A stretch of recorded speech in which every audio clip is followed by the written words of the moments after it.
Give thanks and praise. Much love and respect, dissidents. So, this installment will be very random, very scattered. It is a continuation of the Lovecraft research, but we are going into some really far out and obscure pattern recognition. And essentially, I'm seeing just a series of coinciding facts that are pointing very distinctly at New Orleans.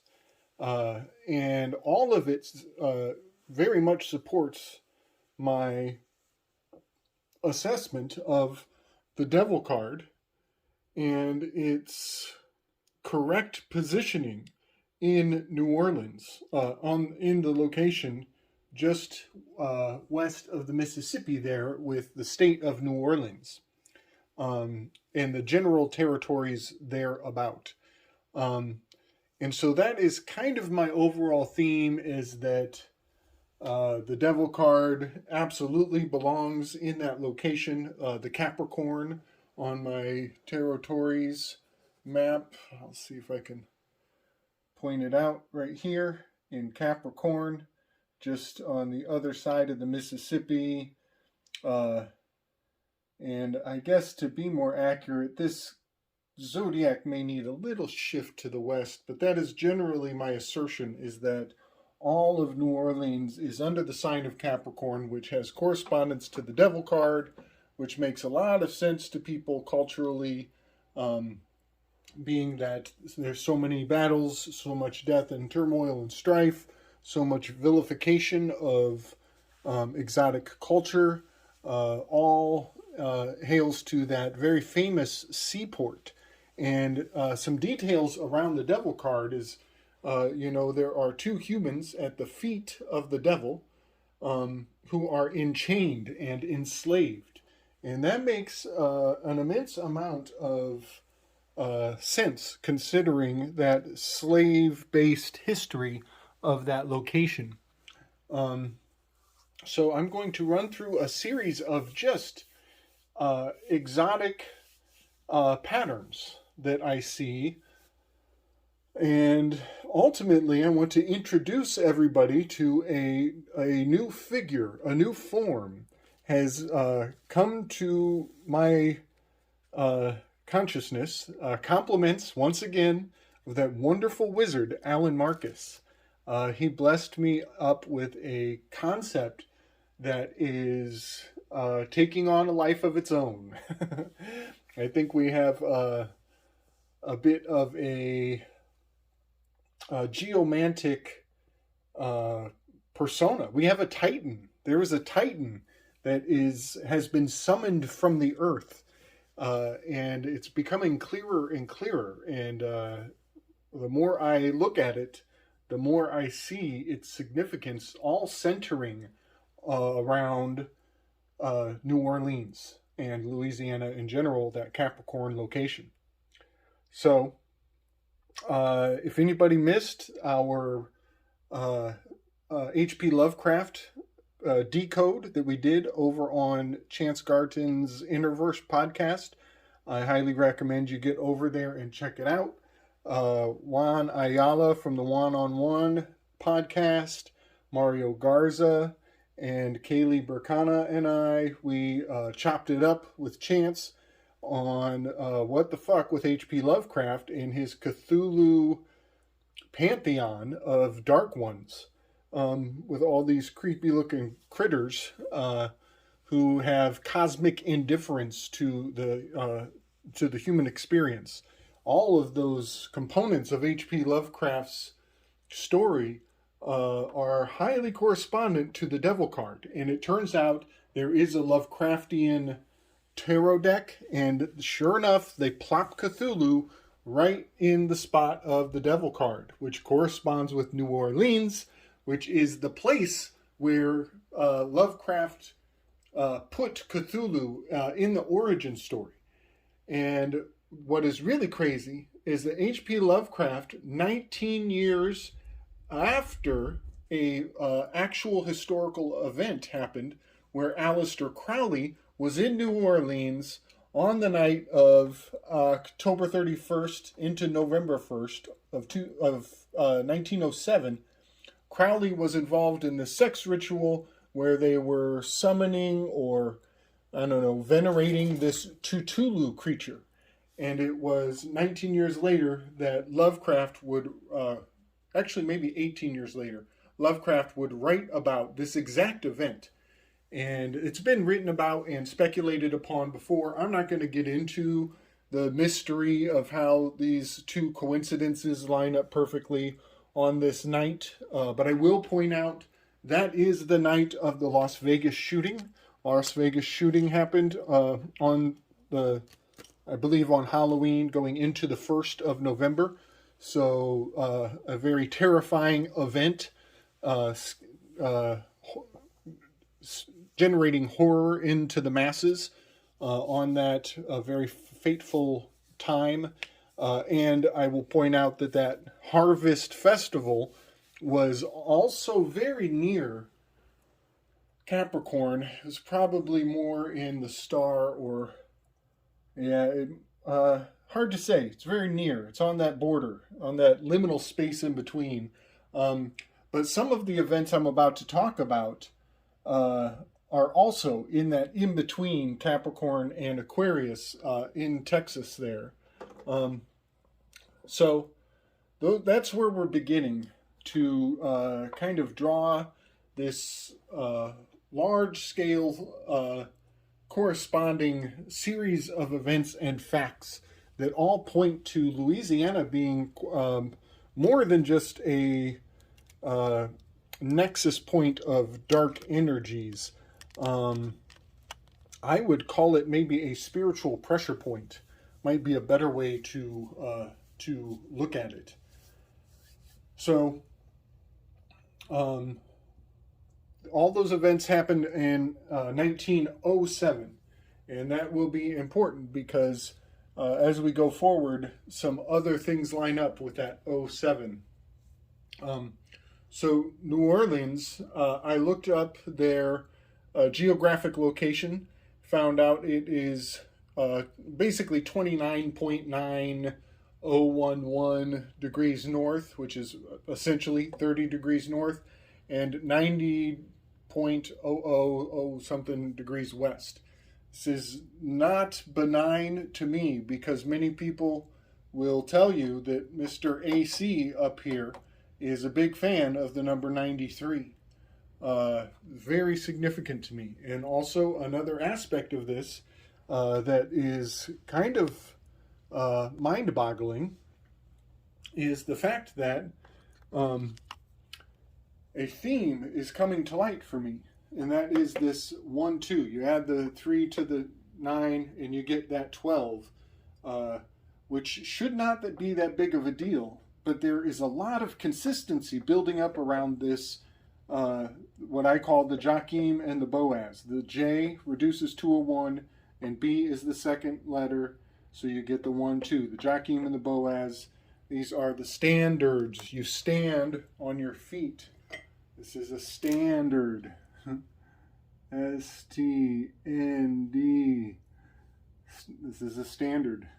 R-D. If you didn't see my last, this might be missing the mark, but this is first, second, third. First, second, third. These are standards.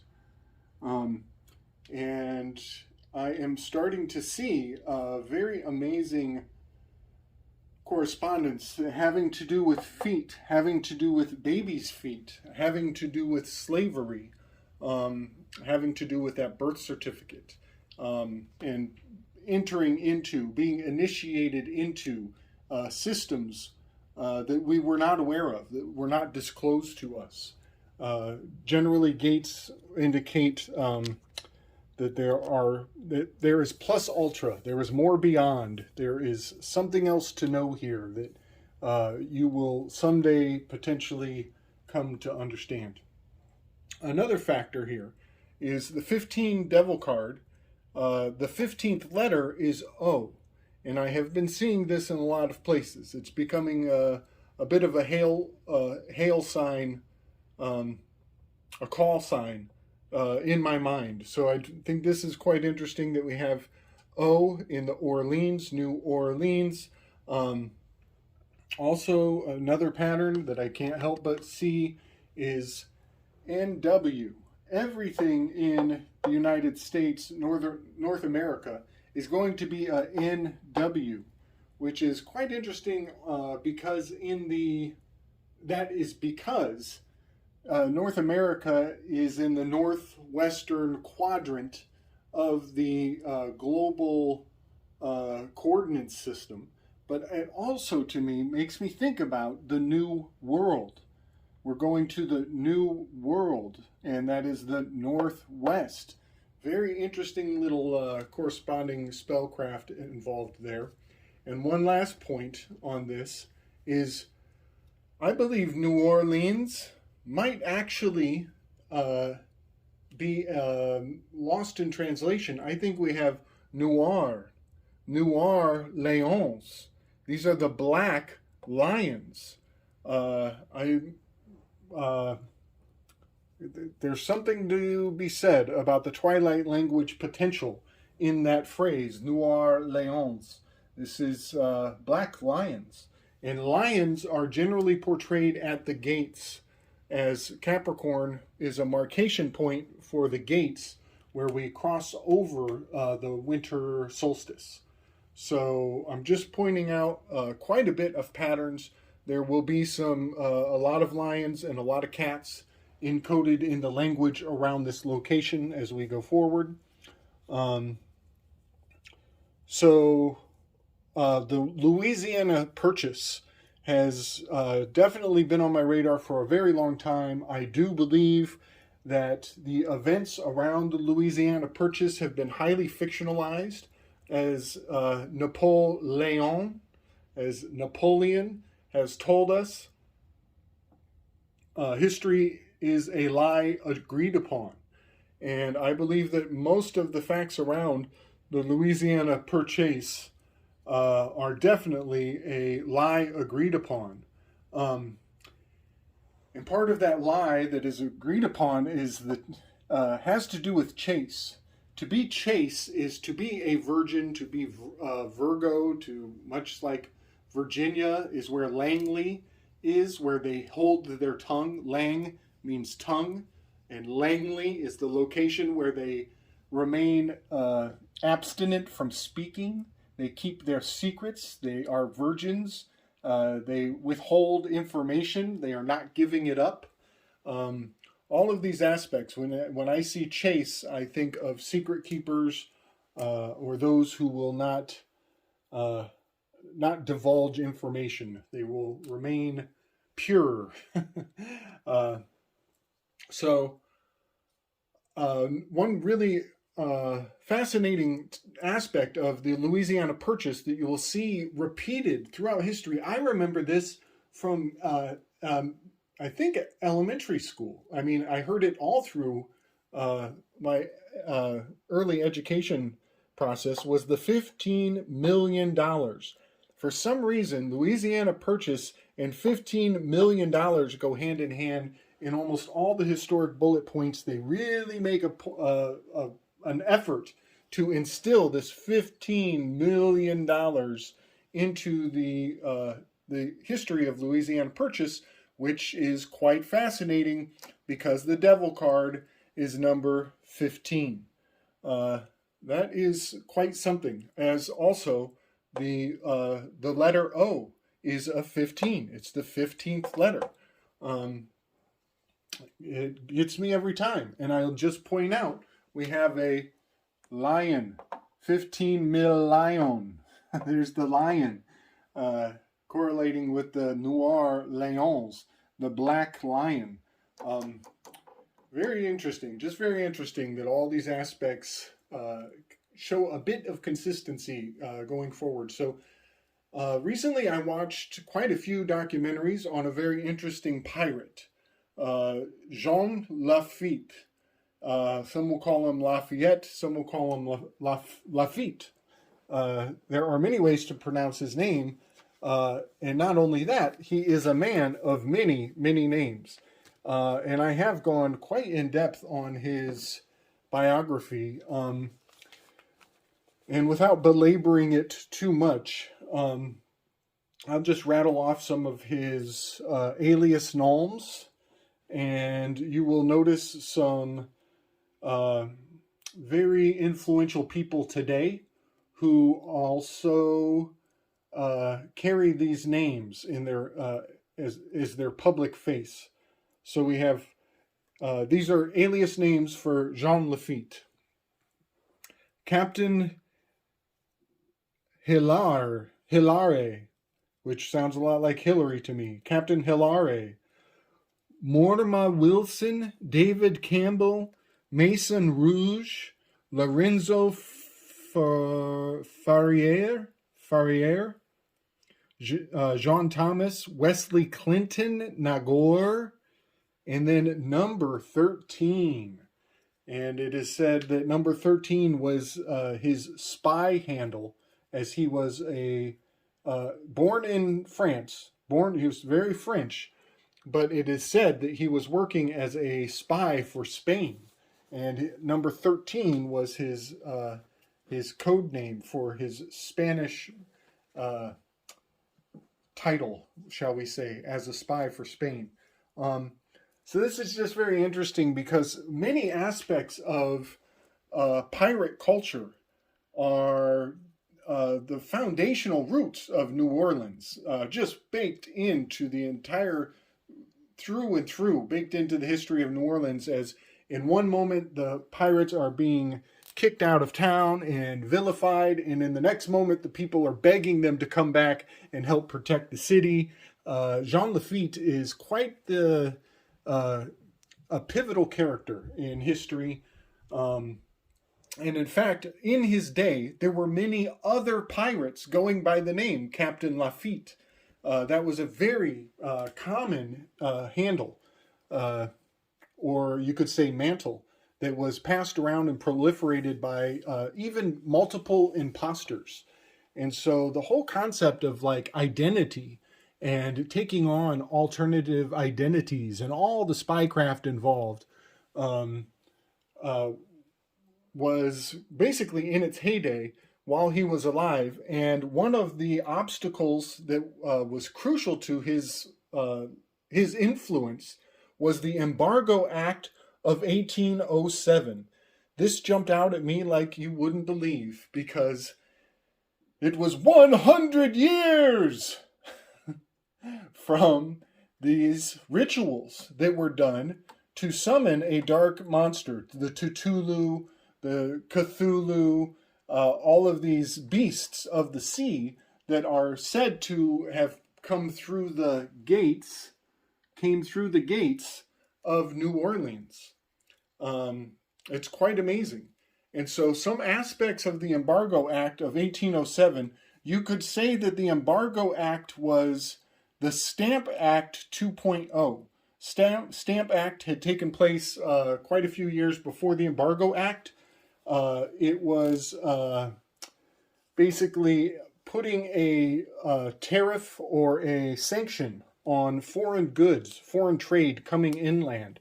And so the Stamp Act was the original Embargo Act. And the Embargo Act was trying to reinstate this Stamp Act.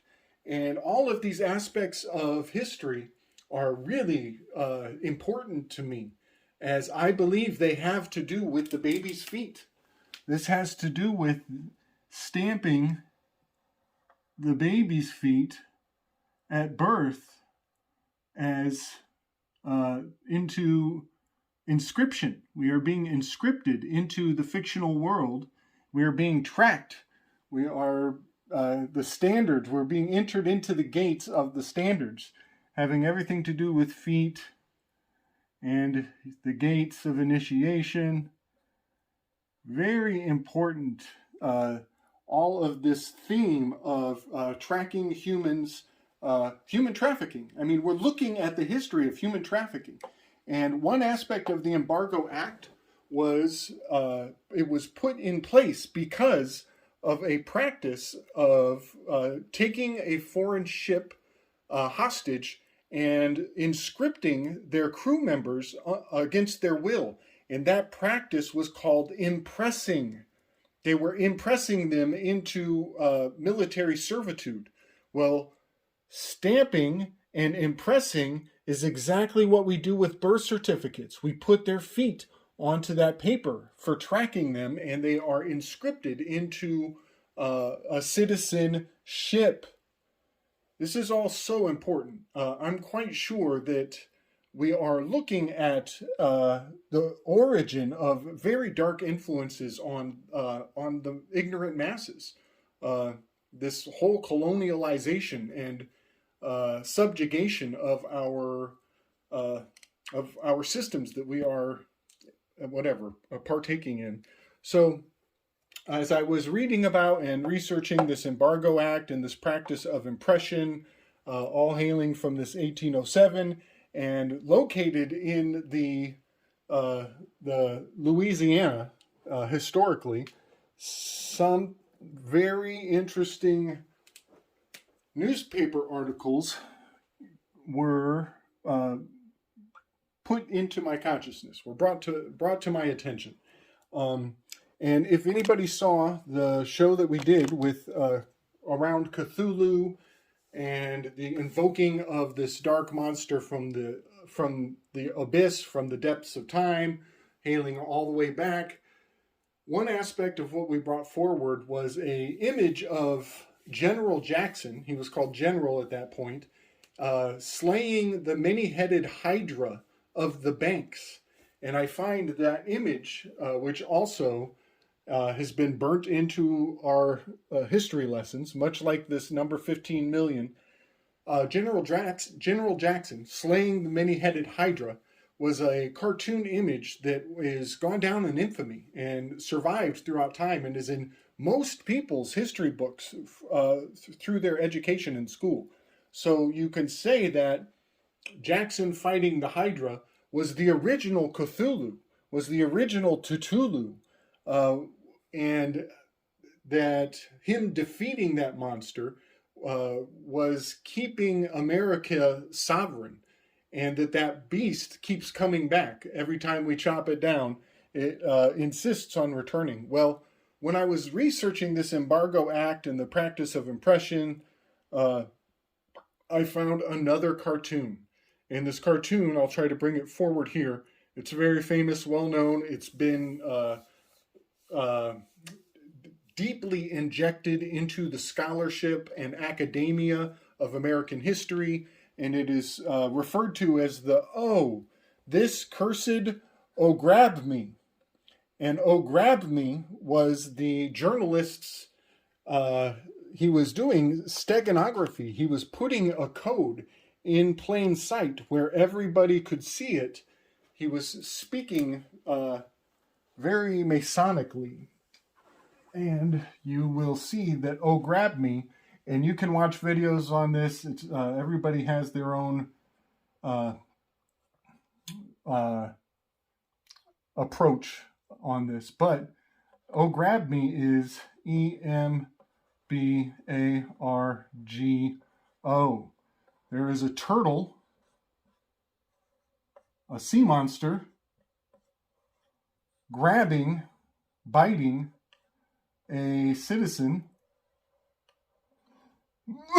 who is trying to get away with trading goods, fine wines, sweet wines, a barrel of sweet wines, and the turtle is snapping his coattails. I think this is also encoding the placenta. I think this is also encoding the piracy of what the birth certificate does to us. And I think the Tortuga, the turtle of the Tortuga, is a sea monster that relates to Cthulhu, and also the many-headed Hydra that General Jackson was fighting against in relationship to maintaining American sovereignty. And that beast, these sea monsters, keep pulling us into debt, pulling us underwater, pulling us into that fearful negative space, and essentially triggering insecurities, epigenetic insecurities. So my point is that there is a very significant theme of turtles, hydras, Cthulhus, Cthulhus, even the Spanish echidna monster is a she-viper that I've done a long series on. The she-viper and its relationship to Lilith and all the dark feminine. The she-viper is half serpent, half woman, relates to the sirens. All of this is designed to pull man and their sovereignty underwater and put them in debt by essentially just triggering the beasts of your nightmares, scary stories to ensure your insecurity. Let's just leave it at that. So now I want to share this figure that has come to mind, and I really don't know what to call it. I think Alan Marcus called it the Chef Boyardee. I don't know if we should call it the Cthulhu or the statue of Osiris, maybe. It is amazing. It is really something to consider, because I will have to edit the image in because my hand-drawn map does not do justice to this very significant figure. So I will essentially try to splice the image into the screen here, but the figure that we are talking about is right here with these 5 states stacked one on top of the other. Minnesota, Iowa, Missouri, Arkansas, and Louisiana. They all generate a very crystal clear human figure. This is the hat. It's a very tall hat. It's a top hat. You could almost say it's like, the gentleman's Masonic tall cap of Masonic imagery. Could be a soldier's hat from very old fashion. But I'm more inclined to think that that is a pharaoh's cap. That this is the crown of the pharaoh. It even looks like the fish head of the Pope, the tripartite fishes, whatever they call that thing. It's not coming to me right now. The 3-part Pope's crown comes to mind right there with this very interesting cap. You can see a pronounced nose right here in Iowa, and then his umbilicus, his belly button, is right here at the very center of my Tarotori's zodiac. That is so significant. The umbilical cord, the naval port.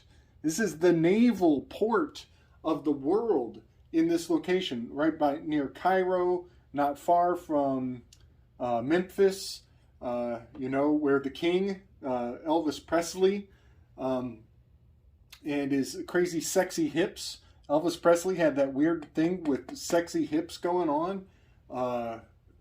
There's so much going on with the Elvis Presley. If Elvis Presley is the king, then his daughter is the harem, the feminine aspect of the king's bloodline.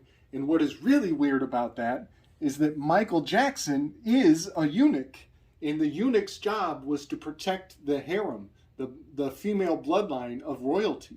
And so Michael Jackson marrying Elvis Presley's daughter in the creepiest way you can imagine is fulfilling old pharaonic tradition, because he is the eunuch who is the chamberlain of the king's female blood lineage.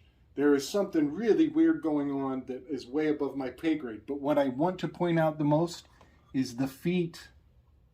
Here we have Louisiana is the feet. This is the foot of the Mississippi River. This is the feet of the yod. This is where the feet holds up the menorah of the seven rivers from Ezekiel 11:15, which claims that the Nile River had seven streams. Well, when you go to Egypt, that they tell us is Egypt today, that Nile River does not have seven streams, nothing even close. The seven streams of Ezekiel 11:15 are absolutely the Mississippi River.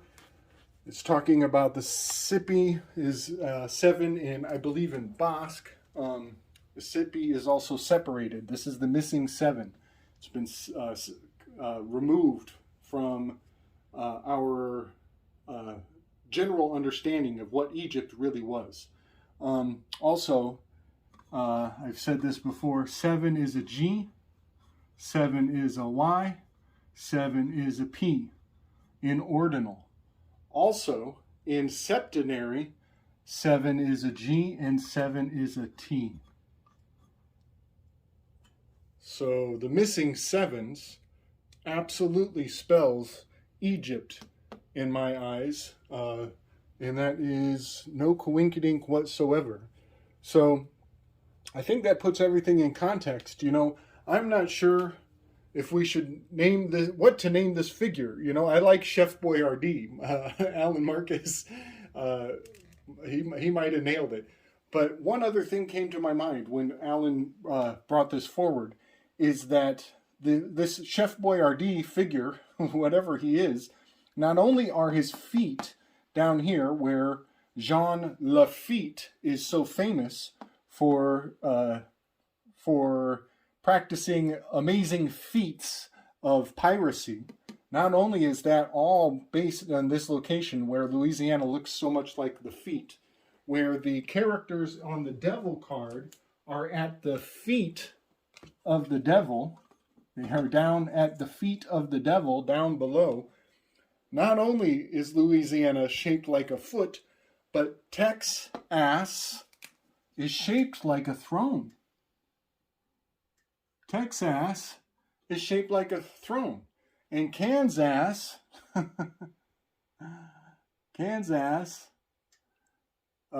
is also at the back end, the backside of this character. And Oklahoma makes me think of, Kulo, the Kulo. Kulo means ass. There's a lot of ass going on at the back end of this character. And one last point is the fact that the character is facing east. He's always perpetually looking to the east. A couple things about that. One is his eye line is right around this 42 degree parallel. Well, that lines up with Providence. Providence, per Ovid, Providence, where the seeing eye of Providence is located. Providence is right at that 41 degree markation, where the eye of this gigantic figure, Chef Boyardee, if you will, it's where he is looking, where his eye line lines up perfectly with Providence, with the that icon on the back of the dollar bill. And I'll point out one more fact. I'm pretty sure, I might have to check my work on this, but I'm pretty sure Rome, Italy is also at the 42nd degree parallel. Let me check that. Yeah, it is right on the 40, I think it's on the 42nd. Lining up very well with the eye line of this Chef Boyardee sentinel. I kind of want to call him the sentinel. He's the lookout. He's looking out. There is so much more to say about this, but I'm going to splice in some graphics, and this will kind of be the introduction of the many, many factors that have compelled me to pay attention to this series of incredibly compelling coincidences. And I guess one last thing to point out is going back to the JFK assassination. As the JFK, as that vehicle was continuing to the right of the screen, going down the road from that most famous perspective, what is it? Charcuterie film? I forget the name of that. The most famous of the JFK footage. There is a road sign. And the road sign that reads, here, keep right. And this is so interesting to me because he is facing to the right. This not only the political right, but it probably has to do with the Scottish right of Freemasonry. Very interesting that he is will and always has been facing to the right, facing to the east, looking to the rising sun. All of these things are quite compelling, and it seems very novel to me. I don't think I've ever heard anybody point this out. So I think we have ourselves a very unique, very unique idea. So we'll call him, the Chef Boyardee. We'll call him the Sentinel. And I will try to bring forward that image that points out that Texas does look like the standard traditional Egyptian throne. It even has this back. Well, take two. Classic cutout. So I was doing some editing on this video and I'm starting to see some really far out potential in this image, and I'm thinking maybe not, maybe not the gentleman's Masonic top cap. I'm wondering, what if we expand this entire concept out to an even larger scale? Could a case be made for a set of wings? Could we be looking at a sphinx? Could this whole thing be the sphinx? Front legs, back legs, wings. See how it's a staircase? Kind of on the back end of the potential lion. Just a thought. That puts Utah in the cat's ass, which is kind of funny. I don't know. Maybe I'll try to splice in a graphic of what I'm imagining here. You can leave me your comments and tell me how crazy you think I am. But I think there's a case to be made for a set of wings coming off of this sentinel figure.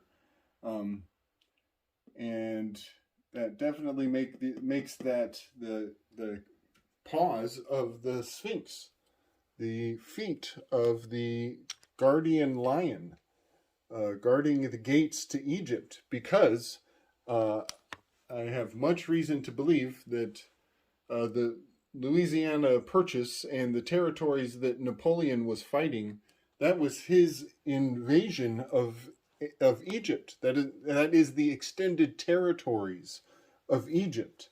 Also a part of the Egypt proper, as they present it in the modern day.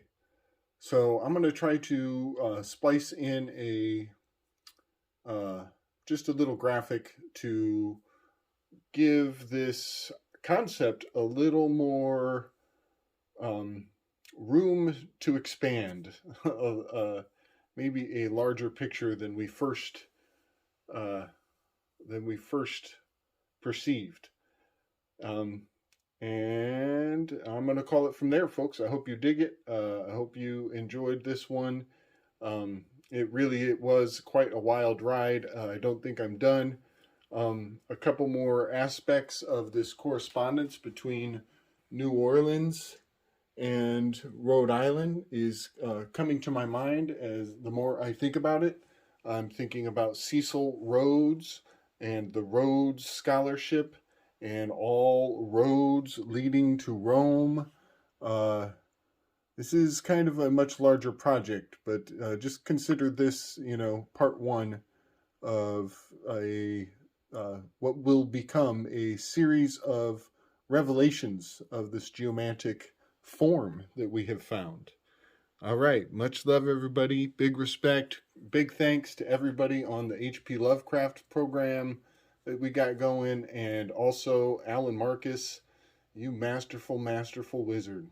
Thanks and praise, brother. Much respect. Love and light, y'all. Strength.